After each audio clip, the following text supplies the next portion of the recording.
여러분께서 매일 밤 침대에 누워 뒤척이며 잠 못 이루는 그 고통, 저 역시 뼈저리게 알고 있습니다. 지난주 응급실에서 마주한 78세 환자분의 모습이 아직도 제 머릿속을 떠나지 않습니다. 새벽 3시 숨을 헐떡이며 실려온 그분은 심장이 멈출 뻔했다며 손을 떨고 계셨습니다. 검사 결과는 충격적이었습니다. 뇌 속 독성 물질인 베타 아밀로이드가 정상인의 3배나 쌓여 있었던 것입니다. 이 물질은 잠을 자는 동안에만 배출되는데 잘못된 수면으로 인해 20년간 뇌에 독이 축적된 상태였습니다. 더 끔찍한 사실은 이런 일이 매일 전국 병원에서 벌어지고 있다는 점입니다. 삼성헬스가 전 세계 7억 1,600만 개의 수면 데이터를 분석한 결과 현재 우리나라 60세 이상 인구의 절반 이상이 뇌 독성 물질 배출에 실패하고 있습니다. 글림프 시스템이라 불리는 뇌의 청소 기능이 망가진 채로 살아가고 있는 것입니다. 이 영상 끝까지 안 보시면 가장 중요한 뇌 해독 방법을 놓치게 됩니다. 저는 지난 30년간 1만 명의 환자를 진료하며 뇌과학과 수면의학을 연구해온 강민수입니다. 올해 74세인 제가 지금도 하루 16시간씩 진료할 수 있는 이유는 단 하나, 뇌 독성 물질을 완벽하게 제거하는 수면법을 터득했기 때문입니다. 과학적으로 허무맹랑한 소리 한다고 생각하시는 분들, 지금부터 제가 보여드릴 뇌 영상 사진을 보신 후에도 같은 말씀을 하실 수 있을지 궁금합니다. 오늘 여러분께 공개할 내용은 멜라토닌 분비량을 50대 이전 수준으로 되돌리는 환경 조성법입니다. 바로 온도 34도, 습도 50%, 조명 3000 켈빈 이하라는 과학적 수면 환경 3요소입니다. 이 세 가지만 정확히 맞추면 뇌 속 독성 물질이 하룻밤 사이에 80% 이상 배출됩니다.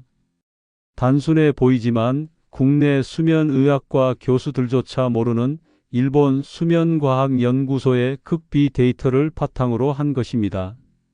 앞으로 8개의 핵심 내용을 통해 여러분의 뇌가 매일 밤 스스로 해독되는 기적을 경험하게 해드리겠습니다.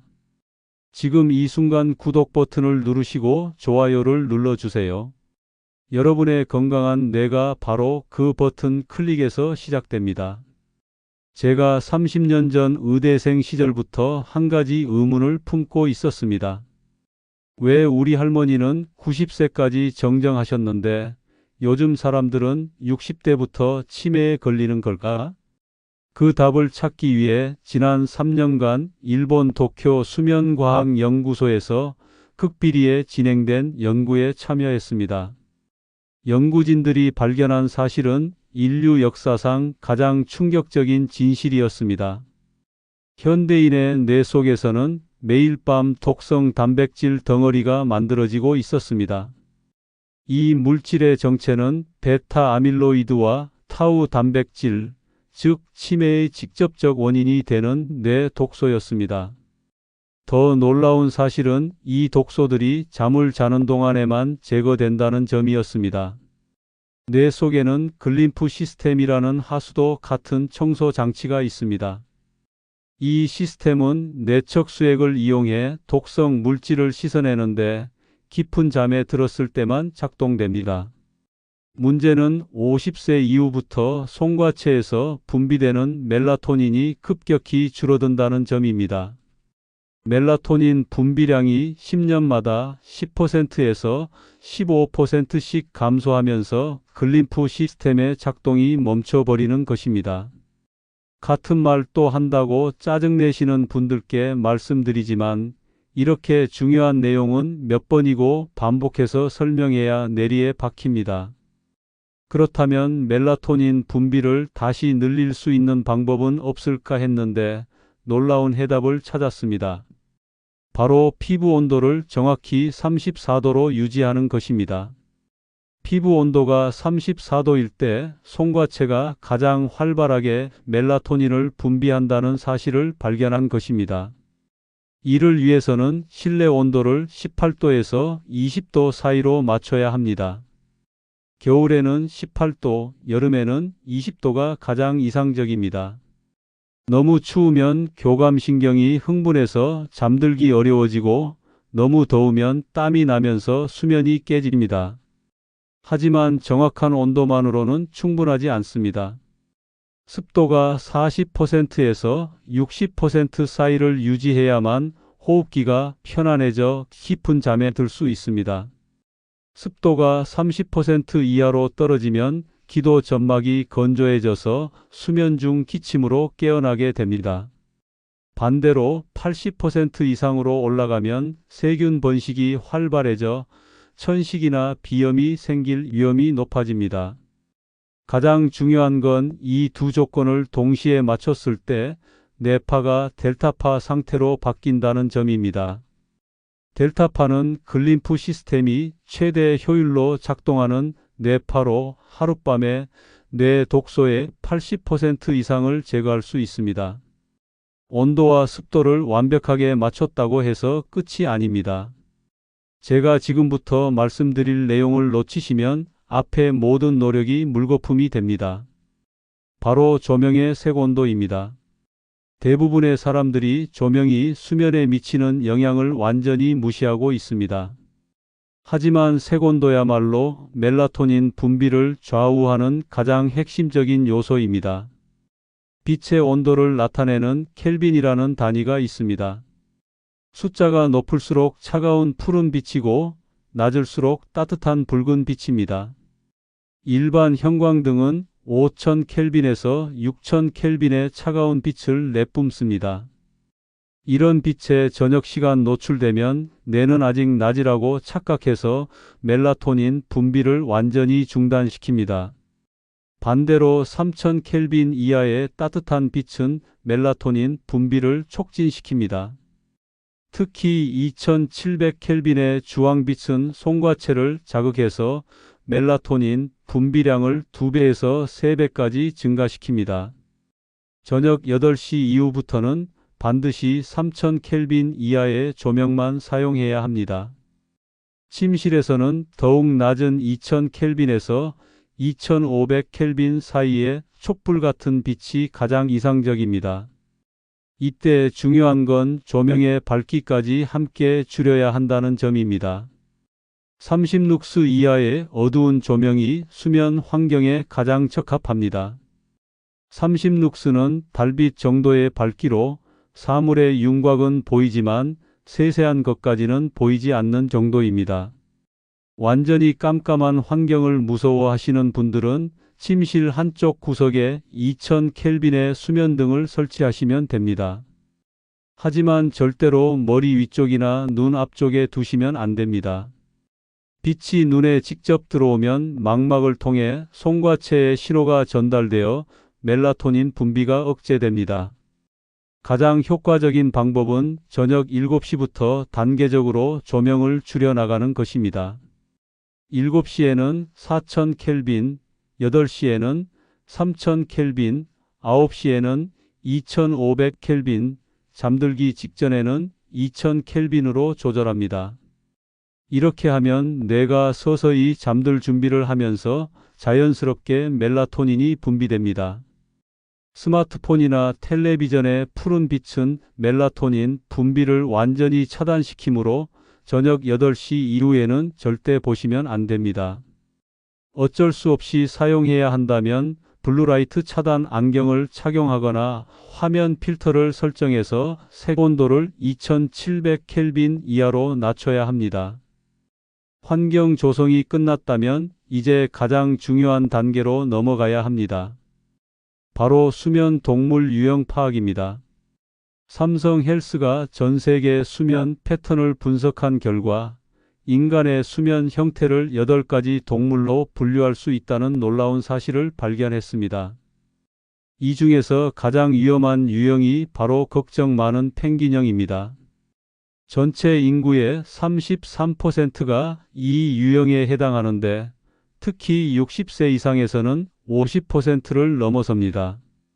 걱정 많은 펭귄형의 특징은 잠자리에 드는 시간은 일정하지만 밤중에 자주 깨어나는 것입니다. 한번 깨어나면 다시 잠들기까지 평균 45분에서 1시간이 걸립니다. 이렇게 되면 깊은 잠인 델타파 수면이 30% 이하로 줄어들면서 글림프 시스템이 제대로 작동하지 않습니다. 더 심각한 문제는 이런 패턴이 반복되면서 뇌 속 스트레스 호르몬인 코르티솔이 과다 분비된다는 점입니다.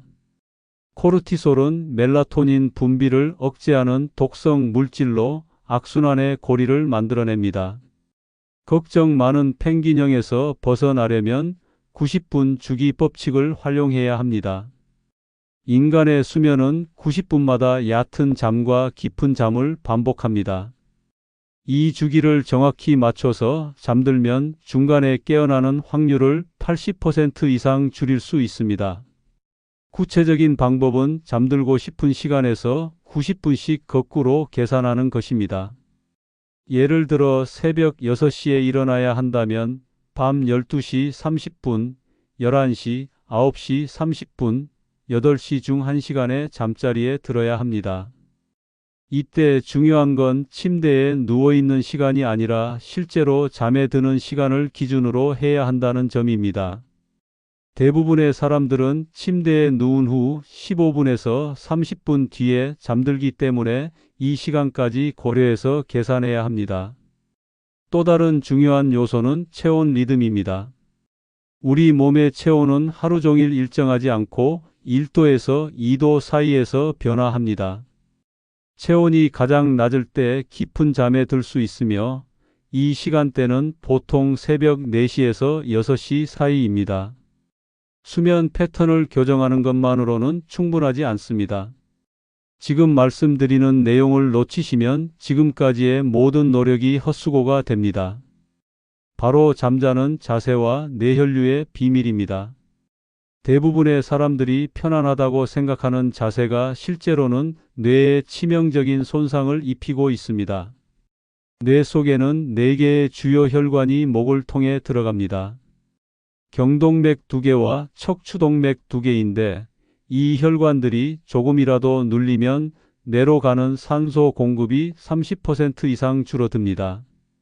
산소 부족 상태가 6시간 이상 지속되면 뇌세포가 돌이킬 수 없는 손상을 입습니다. 특히 기억을 담당하는 해마 부위와 판단력을 관장하는 전두엽이 가장 먼저 영향을 받습니다. 근거 없는 소리 한다고 의심하시는 분들, 지금부터 제가 말씀드리는 뇌혈류 촬영 결과를 듣고도 같은 생각을 하실 수 있을지 의문입니다. 목을 한쪽으로 비틀고 자는 자세는 척추동맥을 70% 이상 압박합니다. 높은 베개를 사용하면 경동맥이 구부러지면서 혈류량이 절반으로 줄어듭니다. 엎드려 자는 자세는 두 혈관을 동시에 압박해서 뇌혈류를 80%까지 차단시킵니다. 이런 상태에서 하룻밤을 보내면 뇌는 산소 부족으로 인해 응급 상황이 됩니다. 뇌가 살아남기 위해 스트레스 호르몬을 대량 분비하고 심장박 동수를 올려서 혈압을 높입니다. 결국 새벽에 혈압이 급상승하면서 뇌출혈이나 심근경색의 위험이 10배 이상 증가합니다. 올바른 자세는 목과 척추가 일직선을 이루면서 혈관이 전혀 압박받지 않는 상태입니다. 이를 위해서는 베개 높이를 정확히 계산해야 합니다. 베개 높이는 어깨 너비의 3분의 1 정도가 가장 이상적입니다. 어깨가 15cm라면 베개 높이는 5cm, 어깨가 18cm라면 6cm가 적당합니다. 베개가 너무 높으면 목뼈가 앞으로 굽어지면서 경동맥이 압박되고 너무 낮으면 척추동맥이 늘어나면서 혈류가 방해받습니다. 매트리스도 마찬가지로 중요합니다. 너무 부드러우면 척추가 S자 곡선을 유지하지 못하고 너무 딱딱하면 혈액순환이 방해받습니다. 체중의 7% 정도 들어가는 정도의 탄성이 가장 적합합니다. 지금까지 이론적인 내용만 들으셨다면 이제 실제 변화를 목격하실 시간입니다. 부산 해운대구에 사는 79세 박정희 할머니께서 제 진료실 문을 두드린 건 지난해 10월이었습니다. 할머니는 휠체어에 의지한 채 손자의 부축을 받으며 들어오셨습니다. 3년 전부터 시작된 치매 증상으로 인해 밤낮이 바뀌어 가족들이 모두 지쳐있는 상태였습니다. 할머니의 뇌 촬영 결과는 참담했습니다. 베타 아밀로이드 플라크가 뇌 전체에 거미줄처럼 퍼져 있었고 해마 부위는 정상 크기의 60%까지 위축되어 있었습니다. 가족들은 이미 요양원 입소를 고려하고 있었지만 저는 마지막으로 수면 치료를 시도해 보자고 제안했습니다. 서론 길다고 불평하시는 분들, 이런 극적인 변화 과정을 제대로 이해하려면 배경 설명이 반드시 필요합니다. 할머니 집의 침실을 완전히 개조했습니다. 실내 온도를 19도로 고정하고 습도를 50%로 맞췄습니다. 모든 조명을 2500켈빈의 따뜻한 빛으로 교체하고 저녁 8시 이후에는 25룩스 이하의 어두운 환경을 만들었습니다. 베개 높이를 할머니 어깨 너비에 맞춰 4cm로 조절하고 메모리폼 매트리스로 교체했습니다. 가장 중요한 건 수면 시간을 90분 주기에 맞춰 조정한 것이었습니다. 할머니는 밤 9시 30분에 잠자리에 들어 새벽 6시에 일어나는 패턴으로 바꿨습니다. 처음 일주일간은 별다른 변화가 없었습니다. 하지만 2주째부터 놀라운 일이 벌어지기 시작했습니다. 밤중에 돌아다니던 횟수가 절반으로 줄었고 낮에 졸던 시간도 현저히 감소했습니다. 3주째에는 더욱 극적인 변화가 나타났습니다. 손자 이름을 부르기 시작했고 간단한 대화가 가능해졌습니다. 6주 후 재검사 결과는 의학계의 상식을 뒤엎는 수준이었습니다. 뇌척수액 내 베타 아밀로이드 농도가 40% 감소했고 위축되었던 해마 부위에서 새로운 신경세포 생성이 확인되었습니다. 할머니는 현재 지팡이만으로도 혼자 걸을 수 있게 되었고 3개월 전부터는 간단한 요리까지 직접 하고 계십니다. 박정희 할머니의 사례가 우연의 일치라고 생각하신다면 큰 오산입니다. 지금 들으시지 않으면 수면과 질병의 가장 무서운 연결고리를 놓치게 됩니다. 대한치매학회가 15만 명을 대상으로 실시한 대규모 연구 결과를 공개합니다. 수면 장애가 있는 사람들이 정상인보다 알츠하이머병에 걸릴 확률이 49% 더 높았습니다. 하지만 이것은 빙산의 일각에 불과합니다. 잘못된 수면이 우리 몸에 미치는 파괴력은 상상을 초월합니다. 국민건강보험공단의 10년간 추적조사 데이터에 따르면 수면 무호흡증 환자의 심근경색 발생률이 정상인의 3.2배였습니다. 뇌졸중 발생률은 2.8배, 당뇨병 발생률은 2.5배까지 증가했습니다. 더욱 충격적인 사실은 수면 시간이 5시간 이하인 사람들의 사망률이 7시간에서 8시간 자는 사람들보다 26% 높다는 점입니다. 과장된 얘기라고 믿지 않으시는 분들, 제가 지금부터 말씀드리는 생리학적 메커니즘을 듣고도 같은 생각을 하실 수 있을지 의문입니다. 수면 부족은 우리 몸의 면역 체계를 완전히 무너뜨립니다. 면역세포인 T세포와 B세포의 활동이 70% 이상 감소하면서 바이러스와 세균에 대한 저항력이 급격히 떨어집니다. 염증 수치를 나타내는 시반응성 단백질 농도가 정상인의 5배까지 증가합니다. 이는 만성 염증 상태를 의미하며 모든 장기에 지속적인 손상을 가합니다.